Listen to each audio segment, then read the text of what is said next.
Hello दोस्तों, नमस्ते, प्रणाम। हमारे ब्लॉग चैनल पर आप लोग के स्वागत है। मैं आपकी प्यारी शिवानी यादव अवधि गीत है मेरा यूट्यूब चैनल पर स्वागत करती हूँ। और बताइए कैसा लग रहा है। दुकान देखिएगा, मैं फिर करंजा कला दुकान पे आ गई हूँ अपने सिलाई पे, जहाँ सिलाई में करती थी। तो दोस्तों यहाँ पे देखिए, आप लोग को लग रहा है सामान यहाँ पे कम है, क्योंकि सामान उतने हम लोग मंगाते हैं जो बिक जाए। 10 20 15 थे इतने आते हैं। 1.5 दिन का सामान हम लोग नहीं रखते, इसलिए एक सब खाली पड़ा हुआ है।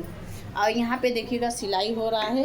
यहाँ पे बहुत अच्छा डिजाइन सिलाई होता है, देख लीजिए। अच्छा ब्लाउज होते हैं, देखिए। तो आप लोग जो यहाँ पे एक बेरी सिलवा के लेके जाते हैं पहनने के लिए, तो एक बेरी सिलवा के जाते हैं, फिर दोबारा भी आते हैं सिलवाने के लिए। बहुत अच्छा डिजाइन ब्लाउज यहाँ पे सिलाई होता है। तो कैसा लगा हमारा ब्लॉग, आप लोग लाइक कमेंट शेयर करके ज़रूर बताइएगा। और जिसको सिलवाने का है ब्लाउज, तो हमारे ब्लॉग चैनल पे आप लोग लाइक सब्सक्राइब ज़रूर कीजिए, कमेंट करके ज़रूर बताइएगा। बाय।